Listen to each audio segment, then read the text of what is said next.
Ayan, good morning po sa inyo lahat. Ngayon po ay tayo po dadako na sa ating pag-aaral at pakikinig ng salita ng Panginoon. Ready na po ba kayo mga kapatid? At ngayong umaga po mga kapatid, ang ating pong pag-aaralan ay pinamagatan pong Growing in Christ Likeness. At makikita po natin ang ating talata sa Colossians 2, verse 6 and 7. Sabi po dito, kaya nga sa paraang tinanggap ninyo si Kristo bilang Panginoon, mamuhay naman kayong gayon sa Kanya. Kayo na nag-ugat ng malalim at natayo sa Kanya na matatag na nagtutumibay sa pananampalatayang itinuro sa inyo at umaapaw dito na may pasasalamat.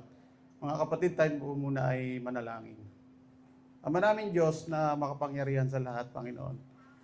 Muli po, Panginoon, kami nagpapasalamat sa oras na ito, Panginoon, na binigyan nyo kami ng pagkakataon, Panginoon, upang makapag-aral ng inyong salita, Panginoon. Lord, inihingi po namin ang inyong gabay sa bawat isa. Buksan nyo po ang puso't isipan ng bawat isa po, Panginoon, nang sa ganon ay makuha namin, Panginoon, kung ano po yung gusto nyong iparating sa amin, Panginoon. Lord, sa inyo na po namin binabalik ang papuri at pasasalamat sa pangalan ng Panginoong Hesus. Amen. Ang sulat po ni Paul ay isa pong babala at paalala sa mga Colossians. Noon po ay may mga false teaching na nagsasabing hindi sapat si Christ. Kailangan mo pa ng ibang philosophy, tradition, or spiritual add-ons. Kaya nga po sinabi dito ni Paul, as you receive Christ, Jesus the Lord, so walk in Him. Ibig sabihin po, hindi ka nagsimula sa sarili mong lakas, kaya hindi ka rin lalago sa sarili mong lakas. Kung paano pong hindi natin kayang iligtas yung ating sarili nang wala ang Panginoong Hesus, ganon din po mga kapatid, hindi po tayo lalago kung hindi po natin kasama ang Panginoong Hesus sa ating paglakad. Kaya nga, ngayong umaga mga kapatid, may 4 na bagay po ako na nais ibahagi sa inyo. Kung paano po tayo patuloy na magkakaroon ng growth bilang disipulo ni Jesus. Number 1, growth start with a consistent walk. Ito po ang makikita po natin dito sa verse 6. So, walk in Him. At ito po ang katotohanan mga kapatid. The Christian life is not an event. It is a walk. Ang walk ay hindi po sprint. Hindi rin siya one-time decision. Ibig sabihin ito po mga kapatid ay tuloy-tuloy. Ito ay araw-araw. Ito ay may direksyon. Hindi rin po sapat yung sinasabi natin dati akong active. Noon malapit ako kay Lord. Alam niyo po, ang mahalaga sa Diyos ay hindi yung nakaraan, kundi kung ano po yung buhay mo ngayon. Kaya po ang tanong sa atin, kumusta ang lakad mo ngayon? Para po ang paglalakad, kahit mabagal, basta tuloy-tuloy, di po ba makakarating ka rin sa finish line? Pero kahit mabilis ka pong maglakad, pahinto-hinto ka naman, minsan natutulog pa, hindi po tayo uusad. Kaya nga, tandaan po natin mga kapatid, paano ba tayo maglalakad ng patuloy sa Panginoong Hesus? Una po, build consistency over intensity. Mas maganda daw po mga kapatid yung dahan-dahan ka pero tuloy-tuloy. Kaysa naman po, mabilis nga pero saglit lang naman, titigil na. Bakit po mahalaga nga yung tinatawag pong consistency? Alam niyo po, mga kapatid, pag sobrang yung effort po natin, pag sobrang bilis, nakaranas na po ba kayo ng mga kapatid na pag may ginagawa kayo gusto nyong madaliin, gusto nyong bilisan? Di po ba nakakapagod yon? Parang nawawalan kayo ng gana. Ganon din po mga kapatid sa buhay natin bilang Kristiyano. Pag naiinip po tayo o gusto natin mabilisan, baka po ito ay mauwi sa pagka-burnout. Pangalawa po, daily time with God. Kahit simple pero faithful. Alam niyo po mga kapatid, ang kahalagahan na meron tayong ugnayan sa Diyos sa araw-araw nating buhay. Una po, pinapalago po nito ang ating relasyon sa Kanya. Mas nakikilala po natin at iniibig natin ang Diyos kapag inuuna natin siya sa bawat araw ng ating buhay. Pangalawa po, nagkakaroon po tayo ng spiritual na lakas, nadadagdagan po yung ating spiritual na lakas. Dito po, napipigilan po yung panghihina natin. Yung minsan po, nakakaranas tayo ng panghihina. Pero pag meron po tayong ugnayan sa Diyos sa araw-araw nating buhay, napipigilan po yun. Para, minsan po, nauuwi nga po tayo sa backslide, pag wala po tayong ugnayan sa Diyos. Ang pangatlo po, nagkakaroon din tayo ng guidance galing kay Lord. Ang Diyos ay nagbibigay po ng karunungan at direksyon, kapayapaan sa gitna po ng mga hamon sa buhay. Amen po ba? At ang pangatlo, avoid spiritual on and off. Alam niyo po, ang on and off na Kristiyano, sumusunod lang po yan pagka-inspire o maganda ang nangyayari. Pero pagka po may problema, pag dumadanas po ng kapanghinaan, alam niyo po, bigla na lang po nawawala. Kaya dapat po, hindi po tayo yung Kristiyanong on and off. Dapat po tayo nagpapatuloy. Kaya tanungin po natin mga kapatid ang ating sarili. Am I walking with Christ today or living up yesterday experience?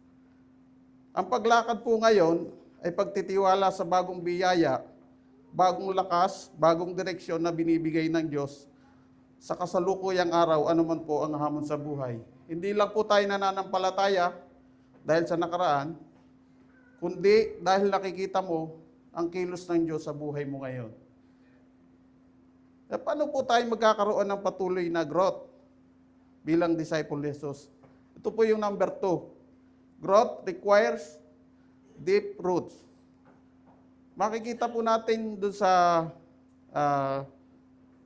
verse 7, yung word po na rooted.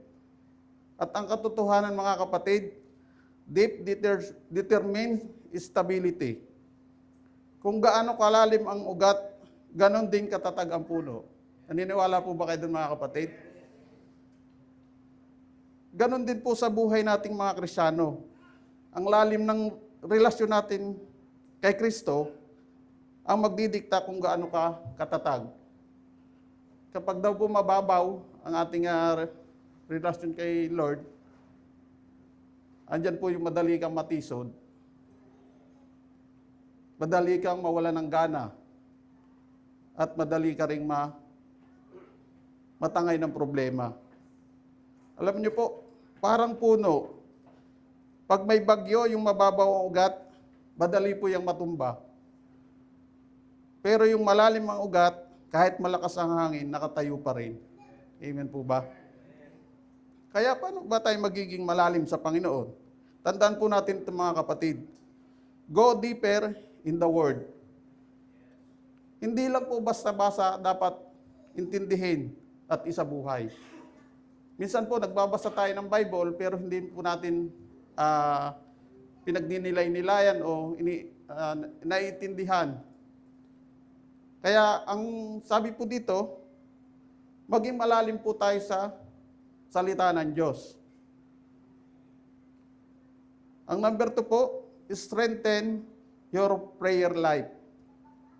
Hindi dapat ang panalangin ginagawa lang kapag may kailangan. Ganon po ba tayo mga kapatid? Nananalangin po tayo pag may hinihiling tayo sa Panginoon. Minsan po nagiging last resort na po sa atin si Lord eh. Yung pag wala na po tayong mapuntahan, wala na po tayong ibang solusyon, doon lang po tayo lumalapit kay Lord. Dapat po, ang Diyos ang una sa atin sa bawat araw. Unahin po natin siya. Dapat ang panalangin ay ginagawa natin dahil mahal natin ang Diyos. At upang mapanatili ang magandang koneksyon natin sa Kanya. Number 3, stay planted in the church community. Dapat makita sa atin yung commitment at katapatan. Hindi po ito mga kapatid yung church hopper. Alam niyo po yung church hopper? Yung patalon-talon po. Pag meron pong hindi nagustuhan sa church, lilipat. Ganon po ba tayo mga kapatid? Dapat po kung saan tayo po nilagay ni Lord, doon, manatili po tayo doon. Manatili po tayong faithful sa church na yon at doon po tayo lalago. Amen po? Kaya tanungin po natin ang ating mga sarili mga kapatid. Gaano kalalim ang ugat ko kay Kristo? Number 3 po. Paano tayo magkakaroon ng patuloy na growth bilang disipulo ni Kristo? Growth is a process of being built up. Makita po natin yung sa verse 7, yung built up in Him. At ang katotohanan po mga kapatid, spiritual growth is intentional construction. Ibig sabihin po, intentional, ito po ay sinadya o pinagpaplanuhan. Ang spiritual growth po ay hindi nagaganap ng kusa habang tayo po ay natutulog lamang.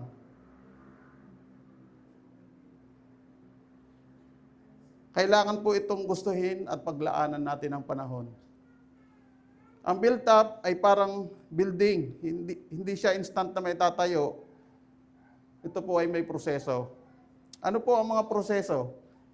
Ito po ay may foundation, may structure, at may panahon. Tandaan po natin, hindi po overnight ang maturity.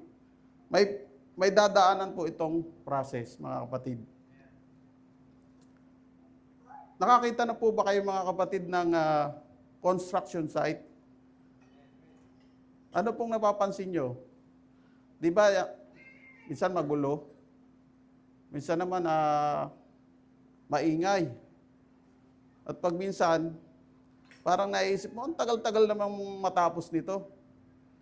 Pero ang totoo mo mga kapatid, once na ito ay matapos, talagang wag lang po itong shortcut yung pagkagawa. Talagang masasabi po natin ito'y matibay. Ganon din po sa atin mga kapatid. God is building you sa bawat isa sa atin.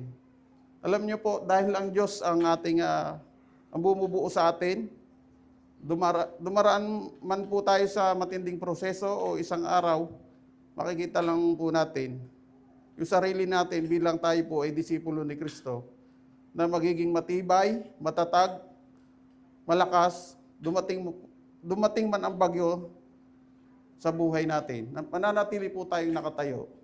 Amen po? Kaya habang po tayo ay dumaraan nga po sa isang matinding proseso, tandaan po natin ito mga kapatid. Be patient with your growth.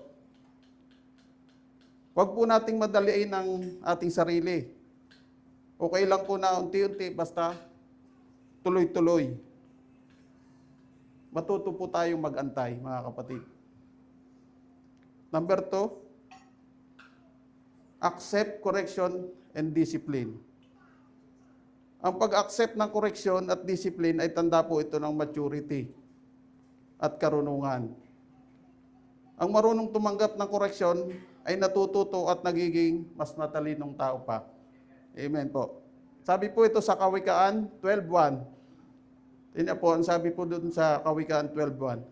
Ang taong tumatanggap ng pagtutuwid sa kanyang pag-uugali ay nagnanais ng karunungan, ngunit ang taong ayaw tumanggap ay hangal.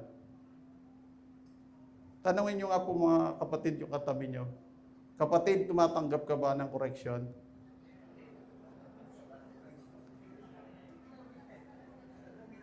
Number 3 po, commit to long-term transformation. Hindi po ito panandaliang pagbabago lang. Tulad po ng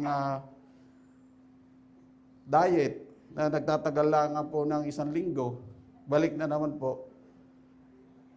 Kundi ito po ay isang proseso na binabago ang ating pag-iisip, ugali, pagkatao, at mas nagiging mabuti po tayo sa habang panahon. Alam niyo po, ang isa sa pinakamahirap pong proseso yung sa pagiging Kristiyano ay yung pagbabago. Kaya kung meron po kayong kasama, kakilala, na sa tingin niyo po ay parang hanggang ngayon di pa nagbabago, huwag po kayong mag-alala. Pinaprocess pa po yan ni Lord.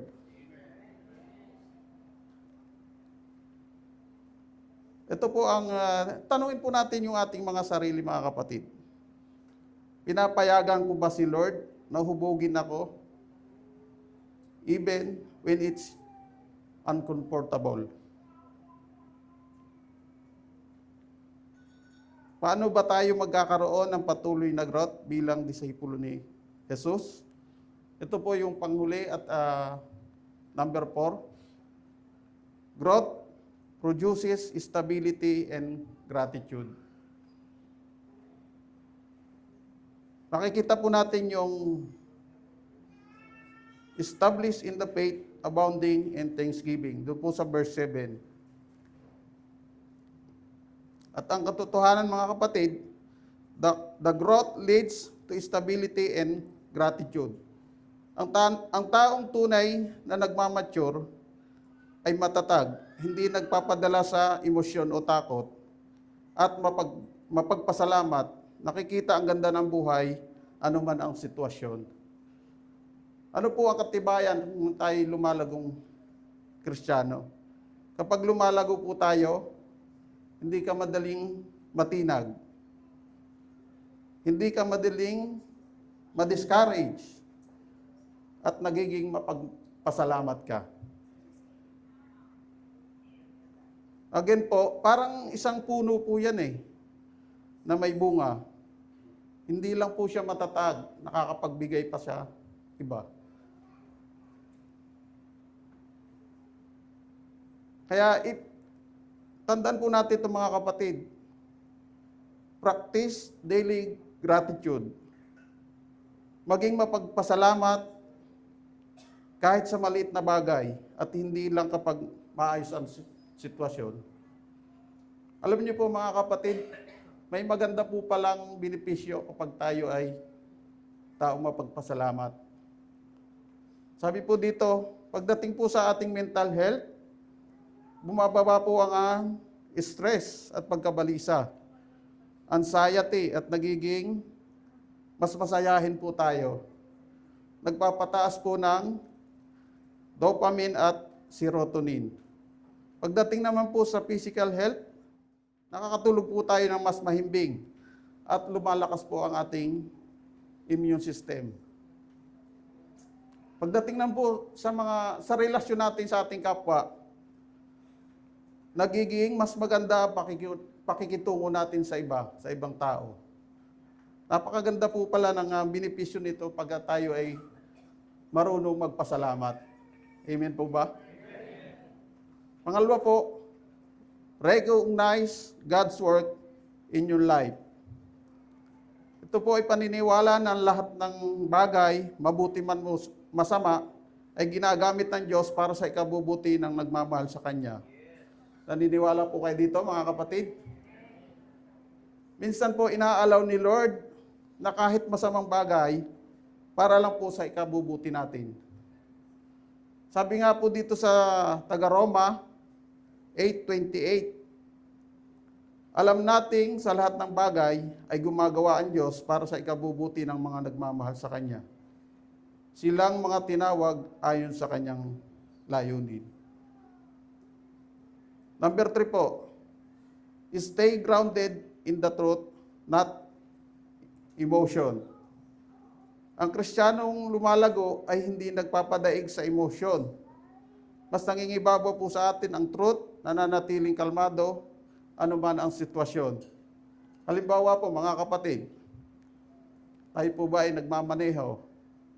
Pag po ba may nag-cut sa inyo, ano po ang response natin dito bilang Kristiyano? Hahabulin po ba natin? O bubusinahan natin ng napakahaba?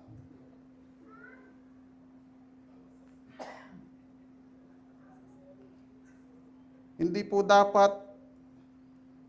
Alam niyo po mga kapatid, ang dami ngayong nangyayaring road rage. Dahil nga po, nagpapadaig tayo sa emosyon. Kaya dami pong makikita natin sa social media na nag-aaway sa kalye. Kaya dapat mga kapatid, huwag po tayo magpadaig sa emosyon. Doon po tayo makinig sa truth. Naalala ko po yung payo sa atin ni Pastor na kapag mataas ang emosyon mo, wag muna po kayong magsasalita o magdidesisyon. Kasi sigurado mali po yung magiging desisyon natin. Ganon din po mga kapatid sa mag-asawa. Dapat pag huwag kang magbibitiw ng salita kasi pagka mataas ang emosyon mo, makapagbitiw ka ng masasakit. Mahirap na pong bawiin yon. Kaya po kami ni Sister Annalyn, pag po yan ay galit, ay ako po yung nananahimik na. Kasi pag po siya nanahimik, ay mahirap po. Kasi mahirap pong suyuin. Ang point po mga kapatid, huwag po tayong padaig sa emosyon.